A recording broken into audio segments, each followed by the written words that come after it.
এই যে তার কবরটাকে আল্লাহ জান্নাতের বাগান বানায় দিবে। ওই ইমানদারের কবর আল্লাহ বলেন ওয়াল্লাযীনা আমানু, যারা ঈমান আনছে, ওয়া আমিলুস সালিহাত, নেক আমল করেছে, আল্লাহ বলেন ফি রাউজাতিল জান্নাহ, তার কবরটাকে আমি আল্লাহ জান্নাতের বাগান বানায় দেব।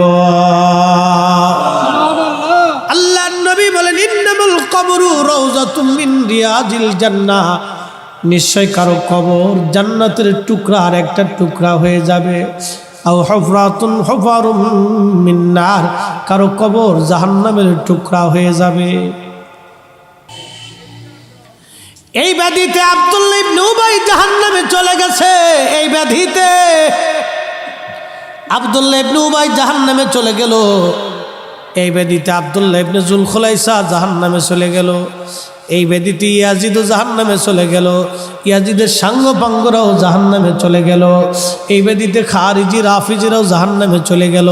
কথা বলেন ঠিক না বেঠে? ব্যাধি তো ব্যাধি না, এটা মারাত্মক ব্যাধি, মারাত্মক ব্যাধি, কঠিন খারাপ ব্যাধি। আপনি নামাজ পড়েন, এটা একটা ব্যাধি। এই ব্যাধি আপনি ওষুধ খেলে সেরে যাবে। ওষুধ বুঝেন, ইস্তিগফার করছেন, তওবা করছেন, আল্লাহ ভুল হয়ে গেছে, আপনি আমারে মাফ করে দেন। রব্বানা যালামনা আনফুসানা, আল্লাহ আমার ভুল হয়েছে, আপনি আমারে মাফ করে দেন। আল্লাহ আমার ভুল হয়েছে, আপনি আমারে মাফ করে দেন। আল্লাহ বলেন কুল, হুজুর আপনি বলেন ইয়া ইবাদিয়াল্লাযীনা আসরাফু আলা আনফুসিহিম, আমার বান্দারা যারা নফসের সাথে জুলুম করছে, গুনাহ করে ফেলছে, আমার বান্দাদেরকে বলে দেন লা তাকনাতু মির রাহমাতিল্লাহ, আমি আল্লাহর রহমত থেকে যেন তারা নিরাশ হয় না। ওয়ালা ইয়াগফিরুয যুনুবা জামিআ, আমি আল্লাহ তাদের জীবনের সমস্ত গুনাহগুলি মাফ করে দেব। চিৎকার মেরে বলেন না আল্লাহু আকবার। নামাজ না পড়ে একটা ব্যাধি, রোজা না রাখা একটা ব্যাধি। এই ব্যাধি ওষুধ খেলে সেরে যাবে, কিন্তু ক্যান্সারও একটা ব্যাধি, ক্যান্সারও একটা ব্যাধি। এই ব্যাধি ওষুধ খেলে ব্যাধি সারে না। নবীর সাথে দুশ্মনী বেয়াদবি করা একটা ব্যাধি, নামাজ না পড়া একটা ব্যাধি, রোজা না রাখা একটা ব্যাধি, কিন্তু আমার নবীর সাথে বেয়াদবি করা একটা ব্যাধি। বাজার নামাজ পড়েন নাই, তওবা করছেন, মাফ হয়ে যাবে। আমার নবীর দরবারে বেয়াদবি হয়েছে, তওবা হইলেও মাফ হবে। জোরে বলেন, আরো জোরে। কোন ঔষধ কথা কন না কেন? কোন ঔষধ, ঔষধ, ঔষধ নাই। আল্লাহ বলে লা তারফাউ আসওয়াতাকুম ফাওকা সাওতিন নবী ওয়ালা তাজহারু লাহু বিল কওলি কাজহরি বাদিকুম লিবাদিন আন তাহবাতা আমালুকুম, আন তাহবাতা আমালুকুম, আন তাহবাতা আমালুকুম। আমার নবীর দরবারে যদি বেয়াদবি হয়, আমার নবীর দরবারে মুস্তাফার দরবারে যদি বেয়াদবি হয়, রে বান্দা আন তাহবাতা আমালুকুম, তোমার জীবনের আমল কবুল হবে না, কবুল হবে না, বরবাদ হবে, বরবাদ হবে, বরবাদ হবে, বরবাদ হয়ে যাবে, বরবাদ হয়ে যাবে, বরবাদ হয়ে যাবে। যদি মাকামে ইব্রাহিমেও নামাজ পড়েন, হাতিমে কাবায় নামাজ পড়েন, কাবার গিলাপ দিয়েও যদি কবর দেওয়া হয়, 1,00,000 বছরও যদি হায়াত হয়, ওইখানে সেজদায় পড়ে পড়ে পড়ে পড়ে জীবন যদি কাটিয়ে দেন, আমার নবীর দরবারে মুস্তাফাতে বেয়াদবি হলে আল্লাহ বলছেন কোটি বছরের ইবাদত কবুল হবে না। আন তাহবাতা আমালুকুম, তোমাদের আমলগুলিকে ভ্যানিশ করে দেওয়া হবে, আমলগুলি ধ্বংস হয়ে যাবে। এই জন্য দরবারে মুস্তাফাতে যারা বেয়াদবি করে, ওরাই হলো অরিজিনাল বেদাতি, বেদাতি, বেদাতি। কথা বলেন ঠিক কিনা? চলে যেহেতু যাওয়াই লাগবে, নবীজির পক্ষেই থেকে যাইতে হবে। আহা, মরণ বড় কঠিন, কবর বড় ভয়াবহ জায়গা। নবীজি বলতেছিলেন আয়েশারে, তুমি কি জানো মানুষের জীবনের কঠিন সময় কখন হবে? আম্মা জান আয়েশা বলেন আল্লাহু রাসূলুহু আলাম, আল্লাহ এবং আল্লাহর নবী ভালো জানে। নবী আমার ডেকে বলে আয়েশা রে, মানুষের জীবনের কঠিন সময় হলো তখন যখন তার মরণ হবে। মরণ হয়ে যাওয়ার পরে তার লাশটাকে নিয়ে গোসলখানায় নিয়ে গরম পানি দিয়ে তার লাশ দাফন গোসল করানোর জন্য শরীরের উপরে যখন পানি ঢালা হবে, পানি ঢালার সময় রুহুটা কাঁদতে থাকে আর বলে, সন্তান তোমরা কি একটু দেরি করতে পারলা না? তোমরা কি দেরি করতে পারলা না? আমি বাবা জীবনের একটা বড় সময় তোমাদের মাঝে কাটাইছি, আর আমি আর মৃত্যুবরণের পরপরই দ্রুত গতিতে তোমরা আমাকে কবরের দিকে নিয়ে যাচ্ছ। আমি তো দেখতেছি আমার ওই কবরটা জাহান্নামের টুকরা হয়ে গেছে। তোমরা আমাকে তাড়াতাড়ি গোসল দিও না। গোসল দিচ্ছ তোমরা আমার শরীরে ধীরে ধীরে ধীরে ধীরে পানি ঢালো। আমার কষ্ট হয়, আমার কষ্ট হয়। রুহুটা কাঁদতে থাকে। কেন কষ্ট হয় জানেননি? মৃত্যু বড় কঠিন।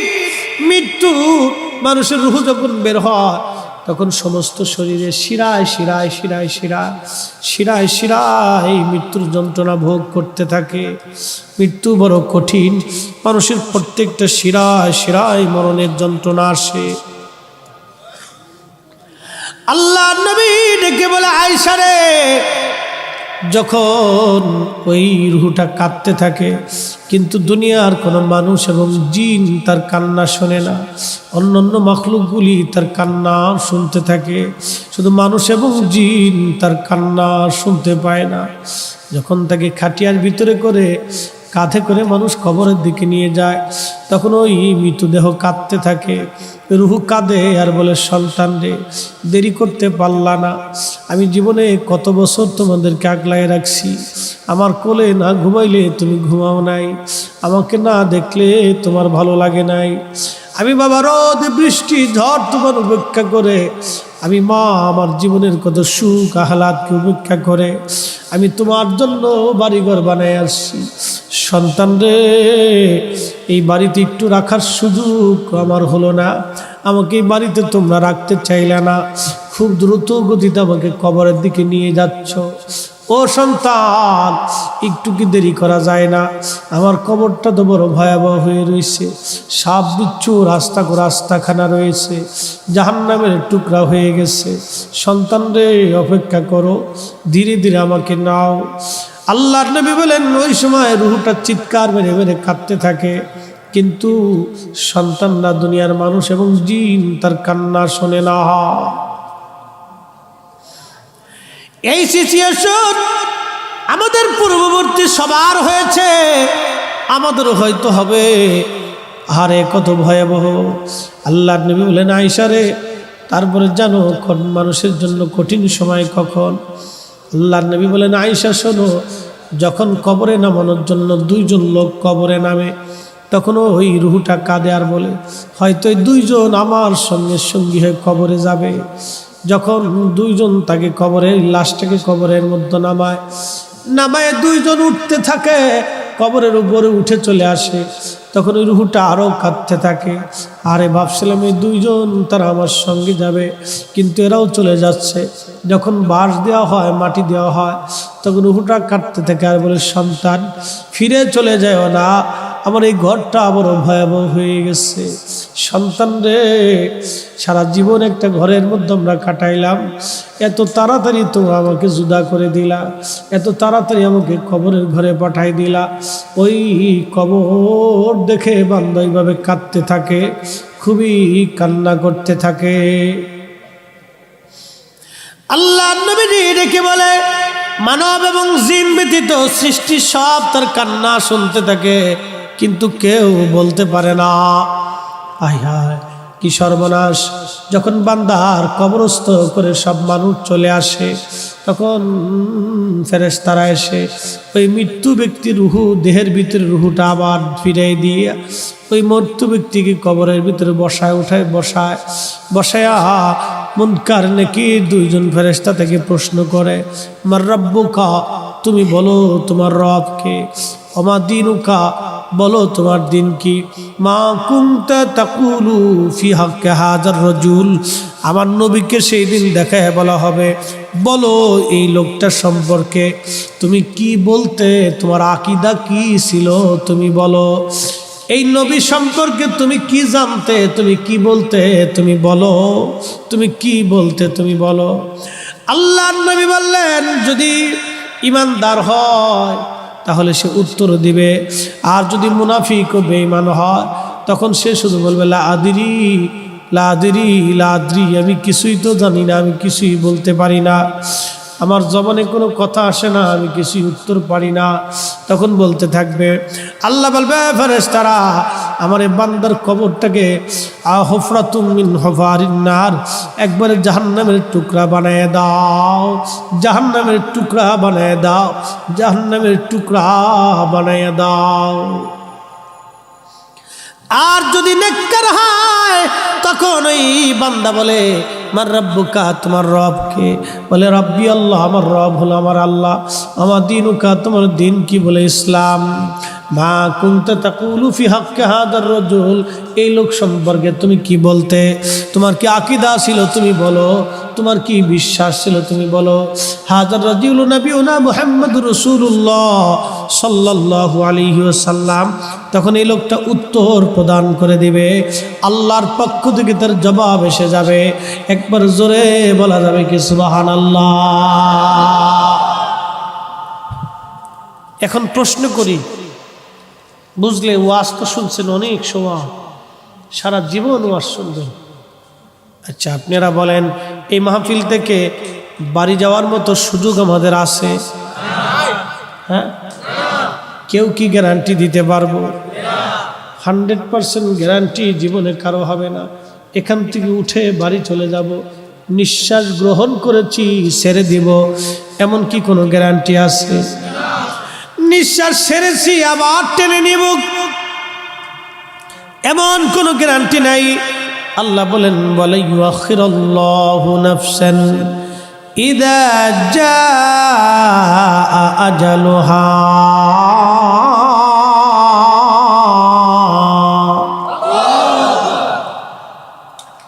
আল্লাহ বলেন, রে বান্দা, সময় শেষ। 1 সেকেন্ড আগেও না পরেও না, আগেও না পরেও না, আগেও না পরেও না, আগেও না পরেও না, সময় শেষ। চলে আসা লাগবে আমি আল্লাহর কাছে, চলে আসা লাগবে তোমাকে। খুব মনোযোগ দিয়েন।